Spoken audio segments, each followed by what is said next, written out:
Hey, Magic Makers. Today I wanted to talk to you about why is it that I'm always saying, let's do one thing at a time. Let's stop trying to do 4 million things. Let's try to stop chasing our tails. And let's just kind of start to lean into this thought of how do I do one thing? And I know for so many people, we think like, I want to do all the things because that way I'm going to get to my goal faster. Yeah, I want you to get to your goals, but I want them to last. I don't want you to feel like, if you couldn't do 10 things and you can only do 2 things, yet you are a failure and give up. That's the biggest thing. I don't want you to give up. I want you to always have wins under your belt because the more you feel like a winner, the more likely you want to keep going, right? Who wants to feel like, oh, this is a hopeless case. I can't do it. I can't. So here are the 3 reasons why we want to stick with picking one thing, right? So small actions make it easier for it to become automatic, right? There's no added pressure, right? The pressure is off. It's like, I just have to focus on this one thing, that whatever it is that you choose, that one habit that you're trying to create, that one habit that you're trying to build. And it keeps it easy. And that I don't require the effort of Hercules in order to create it. And so that way I don't feel like I'm stuck, right? Because if I tell myself, like I mentioned earlier, if I'm gonna get better sleep, I'm gonna go to the gym, I'm gonna eat right, I'm gonna be nice to my kids, I'm gonna be nice to my husband, gonna be nice to my wife. And then, my partner makes me nuts and I go nuts on him, then I'm like, well, I might as well not eat, I might as well not go to the gym, right? So it just becomes this like stumbling block of like, why try if I already blew it on one thing I promised myself I would do, right? The second place is that it creates this clear link. Our brains like a closed loop, right? Think about a light switch, right? It wants to turn it on, it wants to turn it off, and it wants to see a result that if I turn on the light, boom, light. If I turn off the light, darkness, right? So that's what your brain wants to see. So think about it like this. If I told myself, let's do sleep, right? Because who here gets enough sleep? So I told myself sleep. I tell myself I'm going to shut off the TV 30 minutes before I want to go to bed, right? And if I shut off the TV 30 minutes before I go to bed, and I do that for a week, and I, track my sleep, I track how I feel, and I'm like, you know what? Damn, there's something to it. Or, you know what? I still slept like shit, right? So it's like we can have this cause and effect. But if I told myself I'm going to turn off the TV 30 minutes before I go to bed, I'm going to journal before I go to bed, I'm going to read before I go to bed, I'm going to do 10 jumping jacks, right? And I sleep great or I sleep like shit. I don't know which one of those things was the cause to the effect. Now I can add on once I've done one of those things, once I've, turned up the TV 30 minutes before I go to bed, or I've done the meditation, or I've done, but it's like pick one thing so I can easily say, you know what? And so then I know when I'm able to turn off the TV 30 minutes before I go to bed, or I know when I journal, or when I read, I sleep like a babe in the woods, right? So I'm able to have that cause and effect and start to be able to build that like sustainable habit, that sustainable routine, because let's face it, we usually create habits thinking about the ideal, right? In an ideal world, I'm going to do A, B, and C. And then life, like always does, comes at you like a tidal wave, and you're just like, damn, I don't know what I can do. But if I already know that if I turn off the TV 30 minutes ahead of time, then I'm like, you know what? I'm going to still do that. Versus if I told myself I was going to turn off the TV, I was going to journal, I was going to do this, going to do this, do this, then you're like, you know what? I don't even know if it matters. And you don't do any of it. So I really want you to think about, as we start to kind of create these habits, life is always going to find a way to be life, and it doesn't have to happen every week, but it happens from time to time. And so with that one course of action, I can clearly say, you know what, this is my linchpin for me, my personal linchpin. And if we go back and forth, switching between tasks, right? So I'm going to pick one thing. So it's like, I'm going to pick sleep, or I'm going to pick my workout, or I'm going to pick my nutrition, I'm going to pick having more rest days, whatever it is. I'm going to pick one thing, I'm going to make a priority.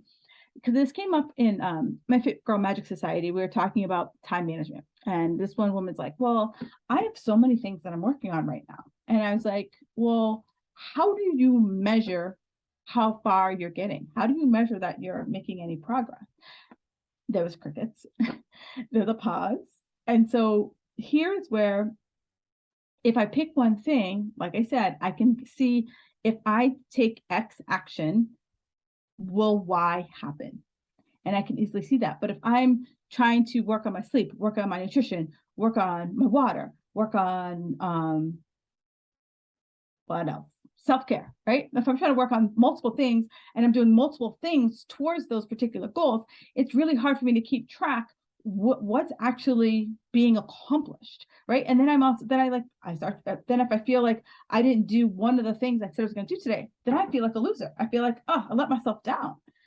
And how many times do you feel that way? And then how motivating is that? But if we start to say, okay, I'm only going to focus on sleep, or I'm going to focus on my hydration, I'm going to focus on my self-care, and I'm going to give myself one thing, and I'm going to make this a priority, then I can start to see my cause and effect. And so here's where, one of the biggest things out of my 5 C's is that we got to get clear about what it is that we want, right? How are we going to measure this thing? Like, what is it? And how are we going to measure it? And then we have to start making choices, right? So our choices, so we can start to say, okay, in order to get better sleep, right? Let's just use that. What are some of the things I can do, right? So it's like, I can, turn off the TV earlier. I can, journal. I could take a shower before I go to bed, or a bath before I go to bed, whatever, some type of relaxing activity before I go to bed. I can, tell my spouse to get a CPAP machine so that they aren't snoring, right? I start to think about all the things and start to just brainstorm all the things that I could possibly do to create, a better bedtime environment. So then as I'm, writing down all of these, just brainstorm, like, what can I do? What can I do? Right? Because like inevitably, as I'm writing this down, something's going to pop up to the top that feels challenging, but doable. Right. So it's like, that way I can start to say, okay, this right here is what I'm going to do. So it could be the turning off the TV 30 minutes before bedtime. It could be that you're going to take a shower, right? It could be, one of those things you decide, but here's where we start to, zone in on what it is we're going to do. And then we're going to give ourselves a checkpoint. Like, how long am I going to do this to know if it is doing what it's a hypothesis, right? So how long am I going to give this before I say it either works or it doesn't work? And before I kind of just shit on it, I want to, I need to have a good measure. And then I also have to want to say, okay, once I give myself, maybe I give myself a week, maybe I give myself 2 weeks. At the end of 2 weeks, what's going to be the next step, right? Am I going to try something else, or I'm going to evaluate how consistent I was with whatever choice I made? Right? Because if I told myself I was going to go to bed 30 minutes earlier, but I only do it Monday through Friday, and on weekends, I stay up late because that's how I bond with my family. Maybe we're watching a movie together. Maybe we're playing games. Maybe it's a week of vacation. So like, I didn't really have a good true life test because, everything's a little bit different on vacation. You don't have all the pressures of day-to-day life, right? So here's where, as we start to kind of think about what is it that I'm going to make a priority, I want you to think about 3 things. Like, 1, like, what is it that we want to do? Like, what's the one thing that it is that we want to do? What is that small action that I can take? What is the clear link? I took X action and Y happened, right? What is that clear link? And then come up with the choices that I could possibly take, right? So that I can like narrow it down so that when I, write that statement, I'm going to do X, right? I'm going to take X action so that Y result can happen. All right, ladies, let me know how this is landing with you. So many of us, we think that health and fitness and, changes are outside of us, but a lot of it is, and I believe this is that we have to make our decisions, because how many times has someone told you to do something and it just doesn't sit right with you? It just doesn't feel right. But when I make my own choice, I'm like, you know what? I decided that I can do this, right? So I felt like it was a challenge I wanted to take on. And whenever we set a goal that we do, we're more likely to hit it. All right. As always, any questions, comments, concerns, holla at your girl. I want to hear from you. Like you're not alone. You are not trying to do this in a vacuum. All right. Have a fabulous Friday.